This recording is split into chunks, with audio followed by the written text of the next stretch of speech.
আধুনিকতার মোড়কে মোড়ানো এই দ্রুতগতির সময়ে গল্প বলা যেন ক্রমেই একটি হারিয়ে যাওয়া শিল্প। স্মার্টফোনের পর্দা, অ্যানিমেটেড কার্টুন, ইউটিউবের টানাটানির ভিড়ে আজ আর শোনা যায় না সেই চেনা স্বর, এক ছিল রাজা, এক ছিল রানী। কিন্তু গল্প তো কেবল বিনোদনের বিষয় নয়, গল্প আমাদের অন্তরের কথা বলে, সম্পর্কের কথা বলে, মুখচোরা মানুষগুলোর ভেতরের কথাগুলো বলিয়ে নেয় গল্প। এই বিশ্বাসেই ঝাড়গ্রামের নাট্যদল কথাকৃতির ভাবনায় এবার এক অনন্য উদ্যোগ, কচিকাচাদের জন্য একদিনের গল্প বলা শেখানোর কর্মশালা। অরণ্য শহরের বুকে অবস্থিত এক শান্ত নিবিড় সবুজে ঘেরা হোমস্টে কুটুমবাড়ি, সেখানেই এদিন বসেছিল গল্প বলার আসর। সকাল 10:30 নাগাদ এই কর্মশালা শুরু হয়। একে একে এসে হাজির হলো ছোট ছোট 18টি মুখ। কেউ হয়তো প্রথমবার মায়ের হাত ছেড়ে একা কোনো কর্মশালায়, কেউ আবার আগেই মঞ্চে হাঁটার স্বাদ পেয়েছে, যদিও পাশে ছিলেন তাদের অভিভাবক অভিভাবিকারা। একটাই কথা বলার, যে কর্মশালায় যারা শিক্ষার্থী তারা হয়তো পরবর্তী জীবনে সবাই অভিনয়টা করবে না, কিন্তু ব্যক্তিগত জীবনে ঠিক কথা বলা, সঠিক শব্দ চয়নে, সঠিক বাক্য উচ্চারণে কথা বলাটা জীবনের ক্ষেত্রে খুব জরুরি। এবং সেটা আমাদের মনে হয়েছে যে এই কর্মশালার মাধ্যমে এই শিশুগুলি হয়তো নিজেদের মেলে ধরতে পারবে, কথা বলাটা অনেক তাদের পরিশীলিত হবে, তারা কথা বলাটা শিখবে। থিয়েটার তো করছে, থিয়েটারের সাথে তাদের কি বলবো শারীরিক যে বিকাশ বা শারীরিক যে অঙ্গভঙ্গির প্রকাশ সেটা তো হচ্ছে, তার সাথে কথা বলাটা খুব জরুরি, থিয়েটারের ক্ষেত্রেও জরুরি এবং ব্যক্তিগত জীবনেও পরবর্তীকালে খুব জরুরি। সেই জায়গা থেকে আমাদের মনে হয়েছে যে এই গল্প বলা ওয়ার্কশপটা করা উচিত বাচ্চাদের জন্য। এই কর্মশালাটি বিশিষ্ট গল্প কথক দিনকার শর্মার তত্ত্বাবধানে পরিচালিত হয়। তিনি নিজেই চলমান এক গল্প, মঞ্চে শ্রোতার মাঝে কিংবা একান্ত ছোট ছোট দলে তিনি জানেন কেমন করে শব্দ দিয়ে গড়া যায় এক অনুভবের জগৎ। সারাদিন ব্যাপী গল্প শুনিয়ে, প্রশ্ন করে, আবার কখনো খেলার ছলে শেখালেন গল্পের গঠন, অভিনয়, ভয়মুক্ত প্রকাশ, স্বতঃস্ফূর্ততা। প্রণাম। ঝাড়গ্রাম কথাকৃতির পক্ষ থেকে সকলকে জানাই আমাদের অন্তরের শ্রদ্ধা এবং শুভেচ্ছা। ঝাড়গ্রাম কথাকৃতির কচিকাচা সংসদের কচিকাচাদের নিয়ে আমাদের এই একদিনের কর্মশালা ছিল গল্প বলার কর্মশালা, কিন্তু হয়ে উঠল সেটি প্রায় পূর্ণাঙ্গ একটি নাটকেরই কর্মশালা।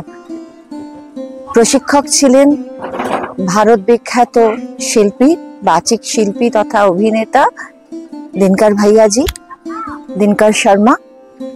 তার সঙ্গে ঝাড়গ্রাম কথাকৃতির সম্পর্ক 1 দশকেরও বেশি। গল্প বলার যে প্রচলন সেটা প্রায় কমে আসছেই বলা যেতে পারে। আর ওর যে গল্প বলার শৈলী, সেই শৈলীটি আয়ত্ত করতে পারলে নাটকের ক্ষেত্রেও অনেক কাজে লাগবে। সবটুকু চিন্তা করেই বাচ্চাদের সঙ্গে, কচিকাচাদের সঙ্গে দিনকার ভাইয়াকে মিলিয়ে দেওয়া।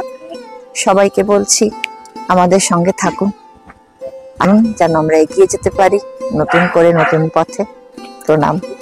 দিনের একেবারে শেষ ভাগে বিকেলের ছায়া একটু গাঢ় হলে ছোটরা একটি স্বল্পদৈর্ঘ্য নাট্যাভিনয় উপস্থাপন করে। নিজের মতন করে কেউ গল্প অথবা কেউ কবিতাও শোনায়। দিনকার নিজেও 2টি ভিন্ন ধাঁচের গল্প শোনান। একটিতে খুশির ঝিলিক, অন্যটিতে এক অস্পষ্ট বিষণ্ণতার রেশ, দুটি মন ছুঁয়ে যাওয়ার মতো। आज का जो स्टोरी टेलिंग वर्कशॉप था, अगर सच बोले जाए तो मुझे लगा कि बहुत मज़ा आया। सिर्फ बच्चों का नहीं, मुझे भी, मुझे इस एवज में मज़ा आया कि बच्चे बहुत टैलेंटेड हैं। अब मुझे लग रहा है कि इंटरटेनिंग होना चाहिए। जिस तरह से इंटरटेनिंग वर्कशॉप था तो मुझे लग रहा है कि वो भी इंजॉय किया, मैं भी इंजॉय किया। और सीखने के लिए ज़रूरी नहीं है कि बहुत आपको सीरियस होना हो के ही सिखा सकते हैं। आप बहुत हल्की फुल्की चीज़ों से भी आप बहुत चीज़ें सिखा सकते हैं।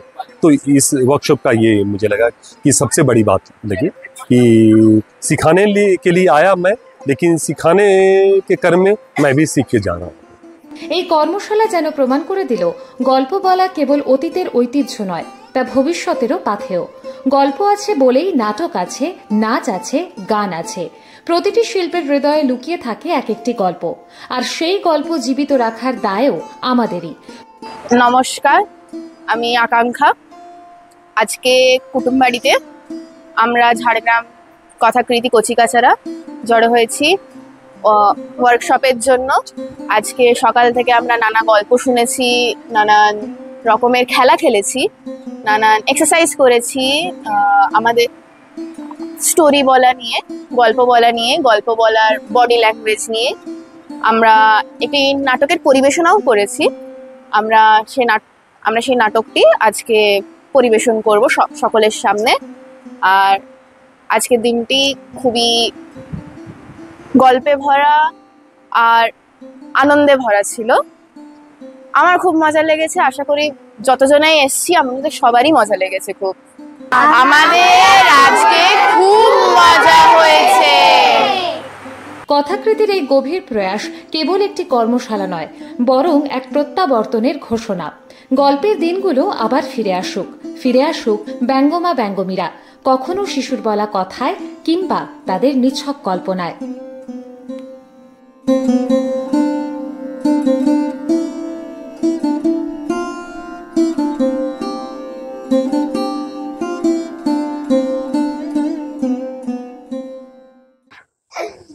ऐसे डरोगे मियां तो जीना मुश्किल हो जाएगा। मुश्किल? हाँ, मुश्किल हो गया है। सुबह जैसे उठता हूं तो दिन जैसे आमंत्रित नहीं करता बल्कि धमकाता सा है। आ बेटा, तुझे भी देखे। सूरज मुझको उसी गेंद टाइप लगता है जो उस दिन मेरे सिर पे पड़ी थी। और कभी कभी तो चाचा मुझे ऐसा लगता है कि मैं एक दिन उठूंगा और सूरज उगेगा ही नहीं। कोई बहुराष्ट्रीय कंपनी खरीद लेगी सूरज को और धूप बेचेगी मुनाफे पर। तब क्या हम जैसे का क्या होगा? क्या मैं ठंडा पड़ा अकड़ जाऊंगा?